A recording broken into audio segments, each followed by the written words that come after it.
Senhor, em seu nome,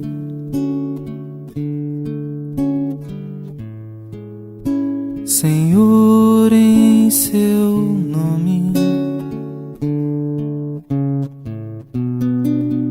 eu falava às pessoas, jogava as sementes, plantava e colhia paz.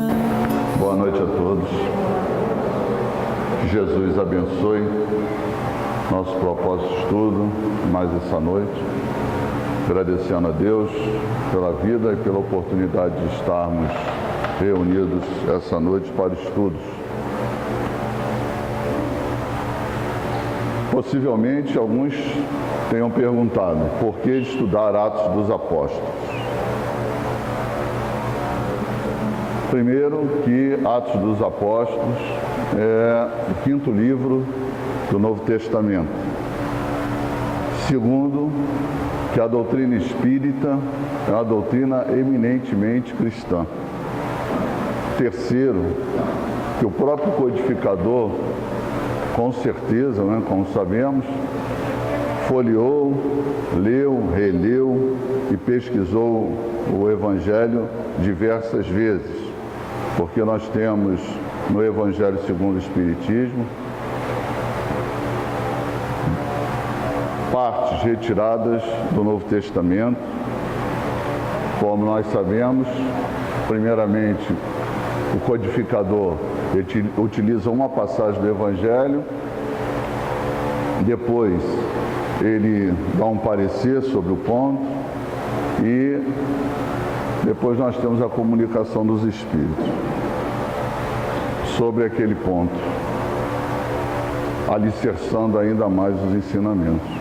Então, estudar Atos dos Apóstolos para todos nós, aqueles que principalmente militam no campo da mediunidade, é importantíssimo.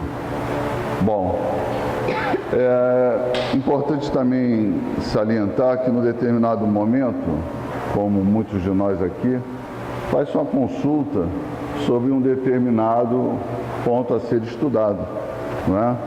Então, na época, a Leise tinha perguntado, então nós demos essa ideia, de estudar Atos dos Apóstolos e Cartas de Paulo. Vai ser estudado na sequência? Não, vai ser depois, mas vai ser estudado Cartas de Paulo. Então, Cartas de Paulo também vai ser estudado. Então, nós dissemos a ela, Atos dos Apóstolos. Passou um tempo, ela com certeza meditou bastante, e achou por bem colocar esse ponto para que a gente pudesse estudar ao longo dessas 3 semanas. Da onde veio isso? De eu ter colocado para ela Atos dos Apóstolos? Porque quase sempre, quando nós participamos do grupo de estudo, quando se faz a pergunta, você já leu Atos dos Apóstolos? Digo para vocês que 90% diz que não, nunca leu. Já ouviu falar? Já ouvi falar. Alguma passagem que você se recorde de Atos dos Apóstolos? Não. A mesma coisa com as cartas de Paulo, não é? É quase unânime aquela colocação que nunca abriram o Evangelho para ler sobre as cartas de Paulo, né? Aqui com certeza tem companheiros que já leram, já releram, e outros que viram superficialmente, né? Mas aqueles que militam no campo mediúnico, nos trabalhos, na casa, como colocamos ainda há pouco, algo extremamente importante. Atos dos Apóstolos é um livro que nós vamos encontrar referências sobre a oração, sobre fenômenos de efeitos físicos, sobre a psicofonia, xenoglossia, e vai por aí afora. Tem bastante conteúdo. Nós vamos buscar trabalhar hoje aqui, nesse início de trabalho, possivelmente até o sermão de Pedro, que é o início do Atos dos Apóstolos. É o iniciozinho ali. Nós não vamos muito longe hoje, possivelmente, porque nós vamos mostrar a estrutura do livro, não é? O seu escritor, a data e tal, e com certeza nós vamos nos prender um pouquinho nisso aí. Então vamos lá, né? Bom, eu vou fazer uma pergunta. Quem já leu Atos dos Apóstolos?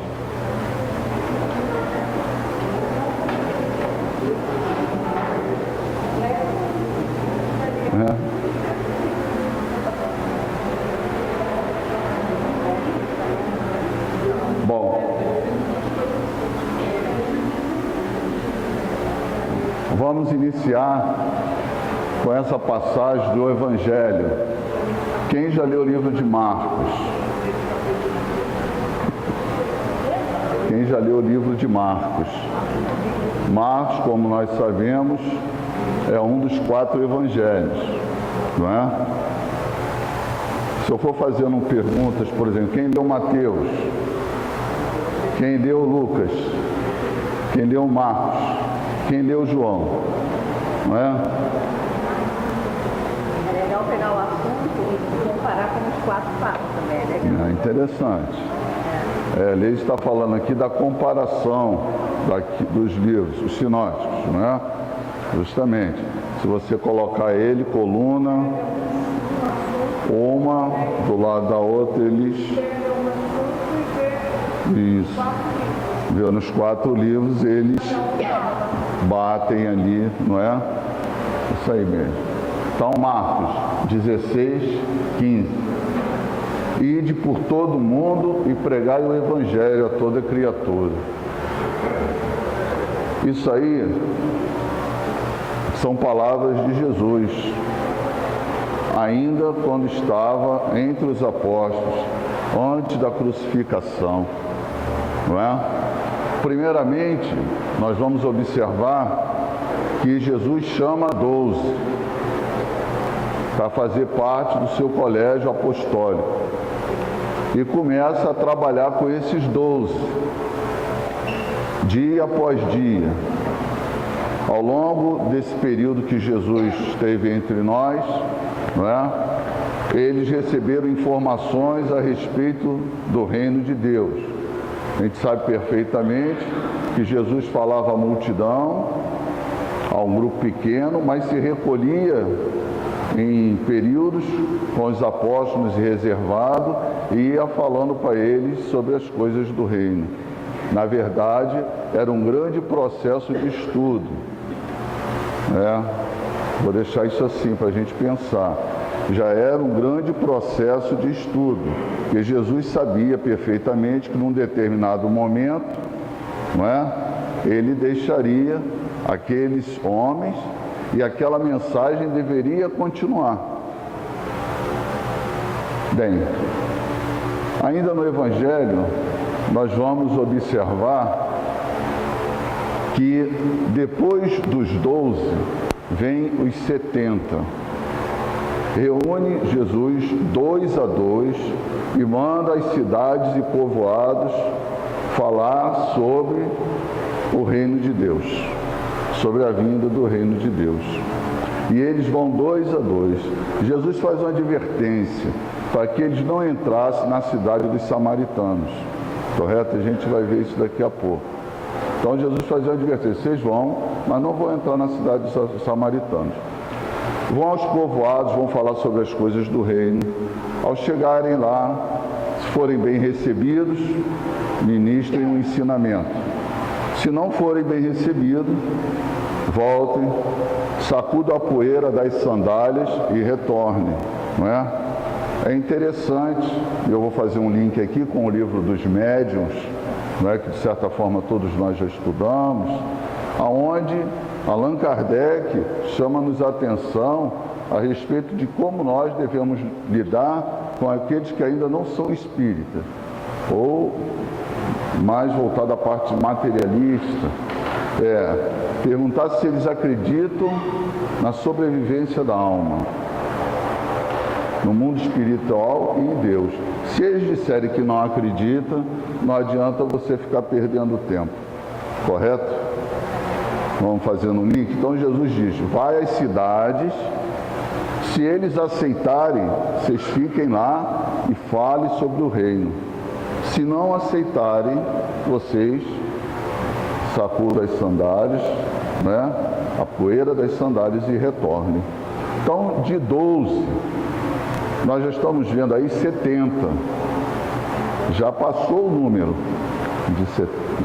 Depois nós vamos observar. Deixa eu colocar aqui. Então, eles saíram e foram pelos povoados, pregando o Evangelho e fazendo curas por toda parte. Né? Fazendo curas por toda parte. Vamos guardar esse pontinho aí também que é interessante. E eles retornavam, falavam para Jesus daqueles que recebiam o Evangelho, o reino de Deus e tal. E nós vamos num crescente, eles eram multiplicadores. Mais à frente nós vamos ter informação que eram 120. Isso está em Atos dos Apóstolos. Tá? Depois nós temos uma referência que eles são 500. Está no livro Boa Nova. Tá? Depois nós vamos observar que não são mais 500, são 3.000. E depois 5.000. E vai num crescente.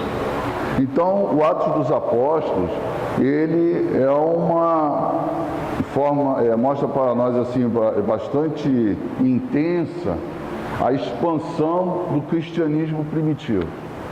Né? Eles falam da igreja primitiva, mas do cristianismo primitivo. É a expansão desse cristianismo, que vai, através de orientação, primeiramente passada por Jesus, depois pelos apóstolos, chegar até os dias de hoje aqui, e nós estamos reunidos hoje nessa noite, nos reunimos em muitas outras, para falar sobre o Evangelho. Né? E é fundamental na nossa vida o Evangelho. Então eles iam e pregavam por todos os povoados, fazendo curas por toda parte. Então nós observamos aí que esses apóstolos, esses discípulos, né, esses médiuns, eles já tinham, não é, essa prática de impor as mãos, de sarar feridas, né, de socorrer os obsediados. Entretanto, nós vamos observar, para ter a certeza disso, uma passagem do Evangelho onde Jesus desce do monte de manhã, né? Ele havia passado a noite, e ali há um jovem com o pai, né? E esse jovem se debatia de forma intensa. E os apóstolos disseram para ele, Senhor, isso aí a gente não conseguiu, não é? Isso aí está renitente. Então Jesus chama a atenção deles para essa casta de espíritos, a necessidade de muito jejum e oração, não é? Porque é como diz Allan Kardec em O Livro dos Médiuns, você pode topar com o espírito liviano, brincalhão, mas é fundamental que você tenha muita atenção para não topar com o mau espírito. Porque se você topar com o mau espírito, para você se desembaraçar dele é muito séria a coisa. Então, Jesus ali chama a atenção, né? Porque aquele espírito que está ali, atormentando o rapaz, né? Era um espírito que precisava daquela parte, grande condição moral. Tanto que Jesus diz, sai dele. Os espíritos, os médiuns não conseguiam fazer isso, né? Estavam em condição inferiorizada, né, a Jesus, os pensamentos, né? Porque existia entre eles aquela coisa que nós sabemos perfeitamente, né? Quem é o maior? Existia brigas de interesse, quem é o maior, quem é o melhor médium, né? E aquilo ali vai botar por baixo tudo isso. Não existe o melhor. O melhor é aquele que é mais moralizado, certo? É aquele que mais entende a mensagem do Evangelho, é aquele que mais ama, enfim.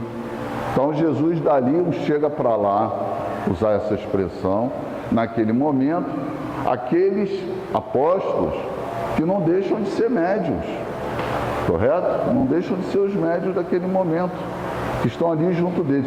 E a gente sabe perfeitamente que alguns deles participaram de determinados fenômenos, por exemplo, como é o caso de Pedro, Tiago e João, por exemplo, da transfiguração, correto? Os outros não foram, mas aqueles eram os mais aptos. Os outros não foram. E Jesus sobe com eles e ali há o processo da transfiguração de Jesus. E ele diz, não fale disso para ninguém. É bastante interessante. Então, nós vamos observar que já naquele momento, esses 70, já existia uma multiplicação, já ia pelos povoados, né? Impondo as mãos, sarando feridas, curando obsessões, etc., né? Socorrendo. Vamos mais à frente. Até aí está tudo bem? Atos dos Apóstolos. Vamos lá. Então, o que nós temos é, posteriormente ao assassinato de Jesus, né? O Evangelho começa, as boas novas, começa a ser estudada em portas fechadas, em salas fechadas, porque começou uma perseguição, né? Então, o Evangelho era estudado ali em portas fechadas. Mas, pouco a pouco, vai ganhando corpo. Vai ganhando corpo, vai ganhando corpo, e, num determinado momento, vai chegar até Roma. Nós vamos ver isso aqui, não é? O início, em portas fechadas, essas portas vão se abrindo, vai ganhando cidades, povoados, e vai chegar até Roma. E quem fez esse trabalho todo? Quem fez esse trabalho todo foram os apóstolos, né? Homens dedicados, perseverantes, né? Vacilaram em determinados momentos, mas Jesus sempre disse para eles, ó, tem ânimo, vamos renovar o ânimo. Há embate o tempo todo, há dificuldade, porque a mensagem de Jesus, como nós sabemos, é uma mensagem revolucionária, né? Para nós mesmos, ainda nos dias de hoje, é uma proposta revolucionária. Há momentos em que a gente se pega muito distante do cristianismo, né? Da condição de dizer cristão. Aí a gente volta, e a doutrina espírita, ela nos concede essa possibilidade de você reconhecer o erro, não ser condenado, né? Mas de você poder refazer o caminho. E é com certeza todos nós aqui, né, falo mais de mim mesmo, está refazendo o caminho quase todo dia, não é? E botando o Evangelho na cabeça, para ir se melhorando, não é? E a gente lembra, opa, peraí, está errado, não pode ser por aí. Então eles foram, não é? Claro, iniciou-se com eles, deram os 70, os 120, os 500, 3.000 e vão ganhando. Vai chamar mais atenção no livro de Atos dos Apóstolos 3 pontos. A ascensão de Jesus, correto? Após o seu martírio. A obra de Pedro, tá? E a obra de Paulo de Tarso. Nós vamos observar isso bem detalhadamente.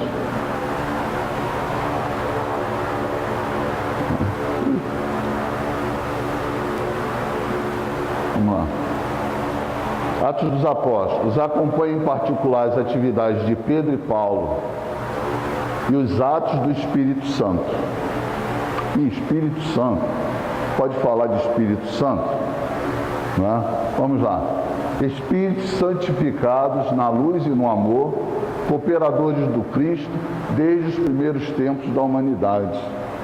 Tá? Isso aí está na obra Paulo e Estevão, no rodapé da página, quando trata dos primeiros labores apostólicos. Tá bom? Então nós temos o Espírito Santo, não é? Como Espíritos santificados na luz. Isso aí é palavra de Emmanuel, não é minha. E no amor, cooperadores do Cristo desde os primeiros tempos da humanidade. Que nós vamos, durante esses estudos dessa semana, falar muitas vezes sobre o Espírito Santo, não é? Então, quando eu falar sobre o Espírito Santo e quando falar sobre Espíritos santificados na luz, é a mesma coisa. Ou bons espíritos, ou bons espíritos, espíritos superiores, tá? Então fica assim para nós desde já. E eu também não vejo nenhum problema em falar em Espírito Santo, tá? Tudo bem? Santo no sentido de um espírito que chegou ao grau de pureza, tá? Bem. É o que os espíritos para nós. Use a palavra que vocês quiserem, desde que vocês se entendam, não tem problema, correto? Vamos ver o movimento livre do Evangelho em toda a costa do mar Mediterrâneo. Nós vamos de Jerusalém para Samaria, da Palestina para a Ásia Menor e da Grécia até Roma. Tá? Isso aí é o movimento do Evangelho naquele mundo conhecido. A gente trouxe aqui um mapa, não é? Que é bom para a gente visualizar isso aí. Olhando assim só as letrinhas, parece que foi pouco trabalho, né? Mas é muito trabalho, gente. Né? É muito trabalho. Hoje nós temos avião, né? Tem navios mais possantes, né? Lanchas e etc. Carros para vir à casa espírita. Esse camarada aí, a coisa era difícil, né? Não era nada fácil, não. Né? Olha só, o Império Romano é o tempo de Jesus. Então nós vamos ver aqui, né? O mar Mediterrâneo, né? Jerusalém. Aqui logo em seguida não está marcado, mas nós vamos ver Samaria, né? Que dista mais ou menos, é perto, não é?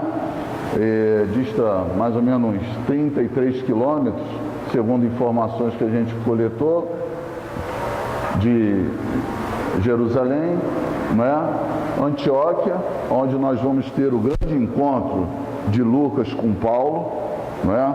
Porque Antioquia era uma cidade cosmopolita, de grande efervescência, né? E ali nós vamos ter o encontro de Lucas com Paulo. É onde Lucas vai aceitar, é o grande chamado de Lucas, né? Porque como nós sabemos, ou aqueles que não sabiam, Lucas não esteve com Jesus, não é? Nem Lucas, nem Paulo, não é? Nem Marcos, não é? Também, Marcos também. Mas Lucas vai se encontrar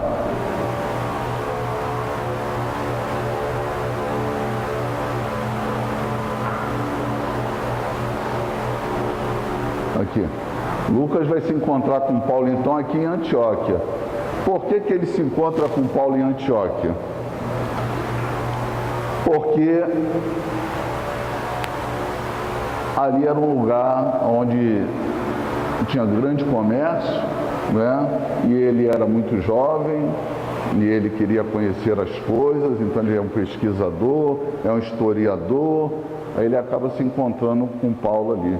E ali foi fundada uma igreja, que é a igreja de Antioquia, importantíssima para a divulgação do Evangelho. Importantíssima. Depois nós vamos ver isso nas cartas de Paulo. Tá bom?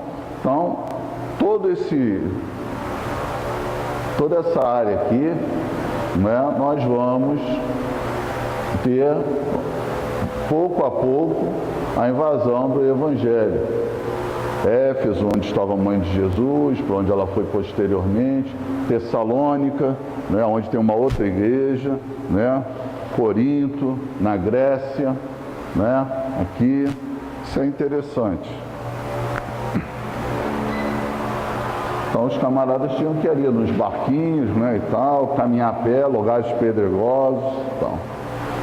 Bem, então nós temos aqui também um mapa da Galileia, Caná, Nazaré, Samaria, Jerusalém, né? Quando Jesus fala no Evangelho que ele, quando o sacerdote descia de Jerusalém para Jericó, né? Jerusalém em cima, Jericó embaixo, porque era para não passar na cidade dos samaritanos, porque aqui era o caminho mais curto. Mas o que eles faziam? Eles desciam tudo isso aqui e caminhavam ao longo do Jordão. Jesus, num determinado momento, ele vai falar: eu não vou por aqui, eu vou por aqui. Porque aquilo tinha uma finalidade, não é? O grande encontro de Jesus com a mulher samaritana, na verdade, é uma quebra de preconceitos. É uma quebra de preconceito. Ele joga por terra tudo que é preconceito. Então ele se encontra com a mulher samaritana, né, aqui no poço, porque eles, na verdade, esses dois povos aqui eram primos. Que ali, na verdade, houve a divisão das tribos de Israel depois que Salomão morreu. Quando Salomão morreu, eles brigaram, sabe como é primo, né? Tem alguém aqui brigado com primo? Não. Primo às vezes briga, né? Então, eles eram o mesmo povo, mas uns achavam que podiam mais do que os outros, dividiram. Para aqui veio 9 tribos, e aqui as outras 3 tribos, não é? E ficou dividida. Eles adoravam em Jerusalém, correto? Aí a adoração dos outros ficou do outro lado. Ele falou: não vou adorar em Jerusalém. Aí montaram um templo no Monte Gerizim, né? Eles montaram um templo lá e eles adoravam. Só que teve um determinado momento que aquele povo de Samaria, os samaritanos, foram levados em escravidão pelo rei da Síria, né? E houve, quando retornaram, uma mistura. Começaram a adorar vários deuses e etc.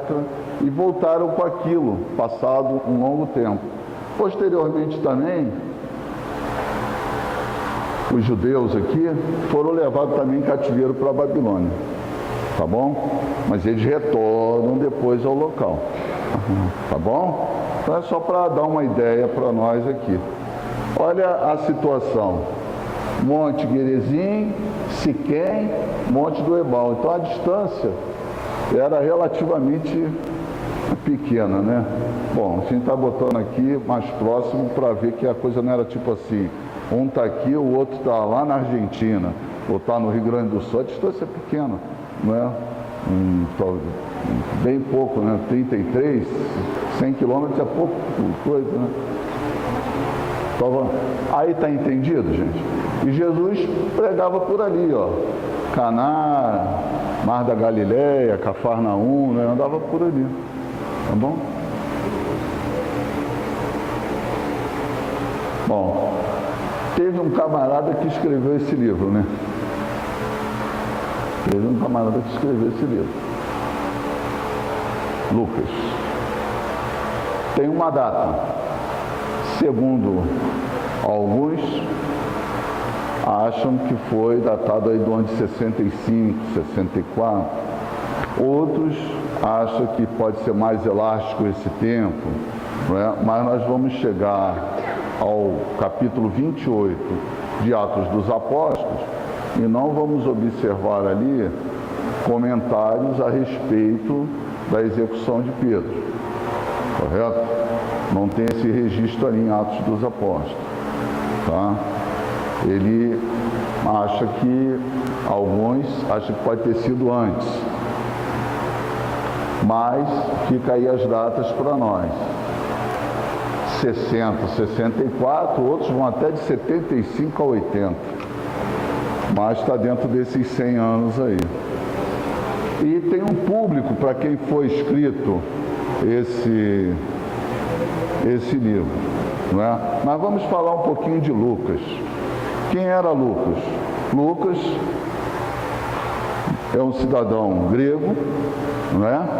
Que tinha um anseio de experimentar, de conhecer, de ter vivências positivas, de conhecer o mundo à sua volta, médico, né? Historiador. Nós não temos assim uma informação muito grande a respeito de Lucas. Nós vamos encontrar essas referências sobre Lucas nas cartas de Paulo, não é? Mas sem o livro de Atos dos Apóstolos, nós não conheceríamos Paulo de Tarso. O trabalho dele, teríamos depois as cartas, mas não teríamos quem foi Paulo de Tarso.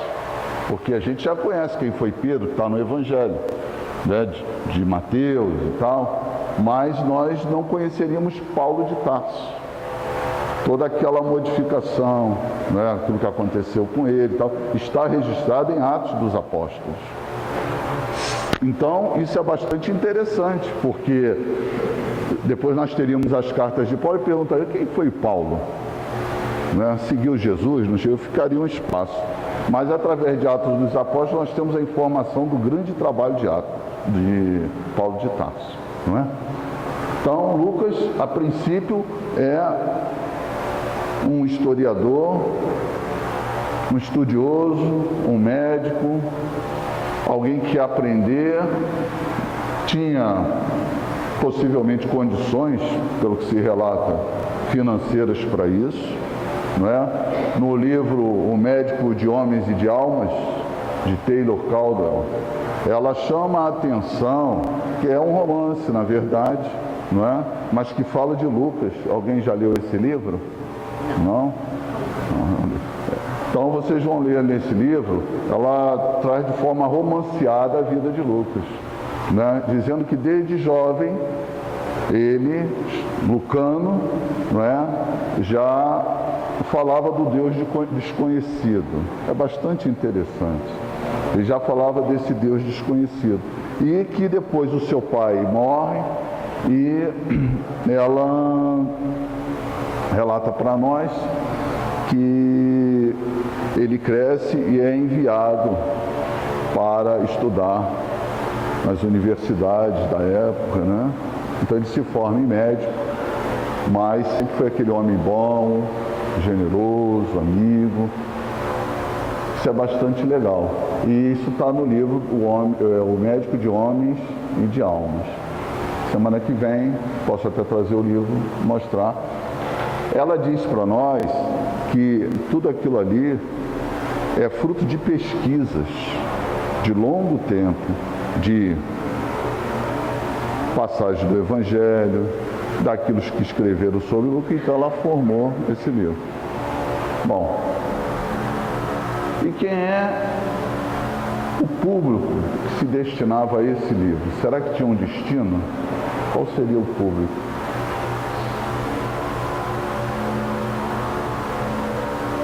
Para quem Lucas escreveu esse livro?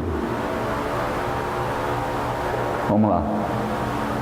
No prólogo de Atos, encontramos uma referência a Teófilo. Quem poderia ser o Teófilo? Só que no livro de Lucas, no Evangelho de Lucas, nós vamos também encontrar uma referência ao Teófilo. Ele escreve para o Teófilo, não é? Quem seria o Teófilo? Alguns pesquisadores chamam a atenção que o livro de Lucas e o Atos dos Apóstolos era um livro só. Mas para ficar bem dividido o Evangelho, com os 4 evangelistas ali na frente, não é? Eles colocaram o Atos dos Apóstolos depois. Mas, segundo consta, os pesquisadores, não é coisa minha, no prólogo eles chamam a atenção que esse Teófilo poderia ser um cidadão romano convertido ao cristianismo, de grande condição financeira. Poderia ser alguém que Lucas endereçou porque gostaria que ele financiasse esse trabalho, falando sobre a passagem de Jesus pela terra e o ato dos apóstolos. Teófilo também poderia ser, além do nome próprio, também tem o sentido daquele que ama a Deus, e seria dirigido a todos aqueles que amam a Deus. Não é? Interessante isso aí. Bacana. Não é? O nome Teófilo. Então quem tiver um filho agora pode botar o nome de Teófilo. Não é? Bom, bacana, poxa. Aquele que ama a Deus, ué. Por que não, né? Não é um nome muito moderno, né? Mas, então fica assim para nós. Deixa eu ver a hora aqui, que a hora corre, né? Atos dos Apóstolos, nós vamos encontrar que Paulo cita Lucas em várias passagens de suas cartas, né? E no livro de Atos, nós vamos encontrar uma citação a respeito de Lucas, não com o nome Lucas, mas com a colocação nós, não é? Como ele estivesse ali presente naquele momento, não é? Quando nós estivemos em Trode e tal, aconteceu isso, não é? Então eles vão observando que essa colocação nós faz uma ligação a Lucas em função das cartas de Paulo, que nós vamos observar aqui agora, onde faz citação, é o companheiro de trabalho, em Filemão 24, tá bom? Cara de trabalho. Caro médico, na carta aos Colossenses 4,14, lá está grafado Lucas, lá está grafado o nome de Lucas, nas cartas de Paulo. Enquanto está preso, Paulo escreve a Timóteo, dizendo que todos os abandonaram, todos o abandonaram, exceto um, somente Lucas está comigo. Isso aí é forte. Todos o abandonaram, somente Lucas está comigo. É um momento muito difícil na vida de Paulo de Tarso, né? Porque quando ele escreve a carta, eu não vou falar das cartas de Paulo, porque compete a outra, mas quando ele está preso, ele escreve a carta aos Romanos. E essa carta que ele escreve aos Romanos vai falar de toda a devassidão que está existindo no Império Romano, né? Que aquilo não poderia contaminar os cristãos. E o que acontece? O imperador não gostou nada daquilo, porque vai falar da sua devassidão também, né? Ele vai chamar a atenção sobre aquilo, que aquilo é contrário à lei de Deus, não é? E o imperador não gosta. E ele vai, com certeza, né, daqui a pouco, ser morto, né? Então é um momento de muita angústia, de muita dificuldade para Paulo de Tarso. Então só Lucas está comigo nesse momento, né? Lucas aceitou o chamado, né? Teve passagens bastante interessantes com Paulo, como nós vamos ver no caso do Eutico, que caiu de uma determinada altura, né? Já ouviram falar do Eutico? Eutico é um jovem que estava escutando Paulo de Tarso e acaba caindo de uma determinada altura, não é? Mas eles estão ali e é aquilo que nós já vimos na passagem de Jesus. Paulo e Lucas vai dizer, ele não está morto, porque todos julgaram que o jovem estava morto, mas ele estava vivo, não é? Nós vamos ver se talvez mais à frente, vamos ver se dá tempo, né? É muita coisa, talvez não dê tempo para ver. Vamos lá. Até aí tá bom? Tá entendendo? Dividido em dois temas principais, sendo a expansão universal e desimpedida do Evangelho. Não tinha como impedir a expansão do Evangelho.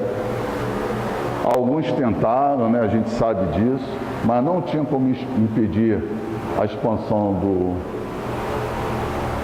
do Evangelho, porque estava sob a atuação do Espírito Santo ou da legião de Espíritos santificados, não é? Que utilizou-se do recurso da mediunidade o tempo todo, não é? Além dos ensinamentos, o recurso da mediunidade, né? Dessa ferramenta que todos nós, de forma generalizada, temos, e alguns a têm de forma mais ostensiva. Livro dos Médiuns. Cresce a partir de um pequeno grupo de seguidores em Jerusalém e vai chegar até os confins da terra. Atos 1:8. Levar até os confins da terra. Isso aí é uma ordenação de Jesus.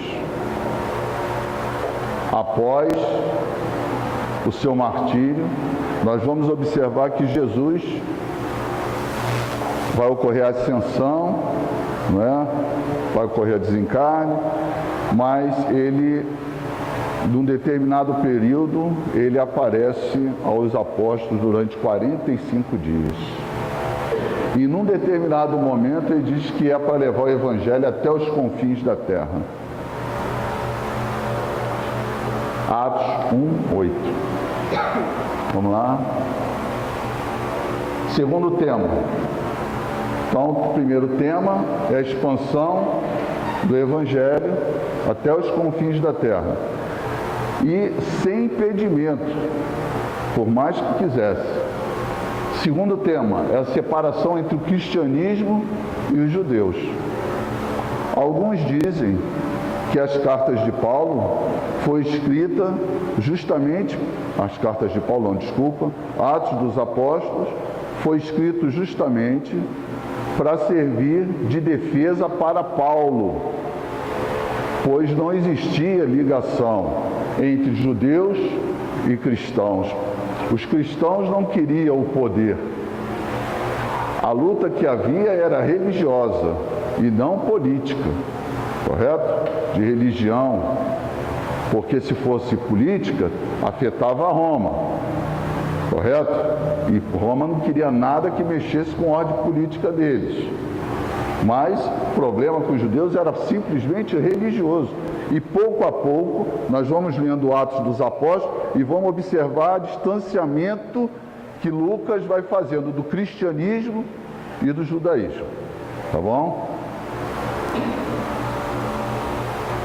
Lucas tomou todo o cuidado de colocar certa distância entre o cristianismo nascente e os judeus. Eles haviam rejeitado o Evangelho. Lucas deixa claro que os judeus haviam rejeitado Cristo. Não foram os cristãos que rejeitaram os judeus. Vem para cá, eu não quero, não é? Foram chamados, aceita e tal. Muitos se converteram ao cristianismo, mas tem outros que não se converteram, não é? Atos relata um distanciamento cada vez maior entre os dois grupos. E Lucas garante aos leitores romanos que o conflito em torno dos cristãos é religioso com os judeus e não político. Não quero problema com Roma. A gente está querendo aqui levar o Evangelho, não é? Falar das boas novas de forma tranquila. Então, esses aí são os dois temas centrais do livro de Atos dos Apóstolos. Qual a razão para Lucas escrever o livro de Atos? Escrevi o primeiro livro, relatando todas as coisas que Jesus começou a fazer e ensinar. Atos 1:1. Primeiro livro, o livro de Lucas, tá bom? Onde ele relata o nascimento de Jesus e tal. Narra a atividade dos apóstolos sob a direção do Espírito Santo, fazendo e ensinando o que Jesus começara. Primeiro propósito da obra: informar. É o que Lucas queria, dar informação. Como é que você faz conhecido algo que é novo? Não é? Informando, dizendo para que veio, qual é a proposta, não é? Não é impondo, porque se você impor, pode gerar um problema. Então é esclarecendo, chamando a atenção para aquele ponto. Primeiro propósito: informar. Está em Lucas 1:3, lá no livro de Lucas. Declara abertamente que desejava fazer acurada investigação. Ele era historiador. Através dele temos informações importantíssimas. Segundo propósito: convencer. Lucas afirmou o seu motivo para escrever essa exposição em ordem. Tem uma ordem, não é uma ordem cronológica, tá? Mas existe uma ordem nesse escrito de Lucas, tanto no livro de Lucas como em Atos dos Apóstolos. É para que os leitores terem certeza das verdades em que havia sido instruído, tá bom? 1:4. Ele foi instruído sobre aquelas situações que aconteceram com Jesus. Consta até que ele foi a Maria ter informações com a mãe de Jesus, não é? Junto aos apóstolos, não é? Então isso é bastante interessante. Ele escreve a respeito daquilo que ele havia sido instruído e leu também alguma coisa que já devia estar escrita, não é? Desejava leitores fortalecidos na fé. Lucas tem o propósito de convencer sobre a veracidade do Evangelho, né? Isso é verídico, isso não é uma historinha que contaram, não é? Aqui e ali. Isso é algo que tem base, que tem fundamento, não é? Esse que vocês falam do carpinteiro, do Jesus, realmente, ele era um ser especial, não é? E aqueles que também estavam trabalhando na obra, com certeza. Então podemos dividir em duas partes agora: a ascensão de Cristo e o Pentecostes até a conversão de Cornélio, tá?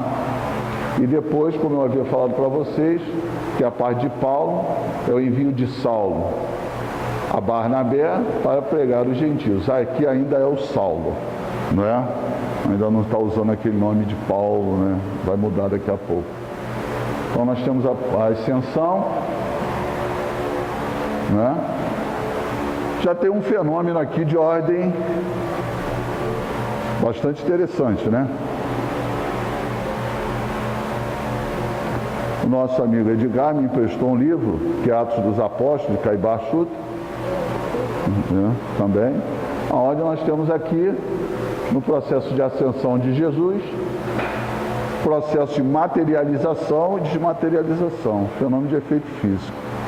Tá? Vamos trazer agora para a base doutrinária, que é o livro dos médios. Fenômenos de efeito físico. A ascensão de Jesus, né? Onde ele é envolto numa neblina, né? E desaparece diante dos olhos dos seus apóstolos, 45 dias depois, correto? E nós temos ali então a materialização, como está lá relatado no Atos dos Apóstolos, de dois varões que vão falar para eles sobre esse que se foi, né? Jesus e tal. Isso é livro dos médios, das manifestações físicas, Tá bom? Então, Atos 1:8. Este versículo traz um esboço do restante do livro, um mapa para a expansão do Evangelho. Jesus disse aos discípulos que o poder do Espírito Santo, ou dos Espíritos redimidos na luz, lhes daria capacidade de testemunhar, tanto em Jerusalém, como toda a Judéia e Samaria. Então ali já tem aquela condição de dizer, vamos pregar também na Samaria. É preciso pregar aos samaritanos, não é? Porque eles são os mais próximos de nós. É preciso falar para eles sobre as coisas da Boa Nova, não é? Que não existe divisão, que não existe o maior, não existe o povo melhor, não é? Então ocorre ali um fato interessante para os estudos espíritas, para os nossos estudos, que é o processo de materialização e desmaterialização. Feito? Está na minha hora? Acabou? Acabou, né? Deixa eu passar só mais um. Então nós vamos ficar ali, ó. Substituição de Judas. Quais seriam os requisitos necessários para substituir Judas? Eu vou deixar essa pergunta aí. Tá bom? Quais seriam os requisitos necessários para substituir Lucas?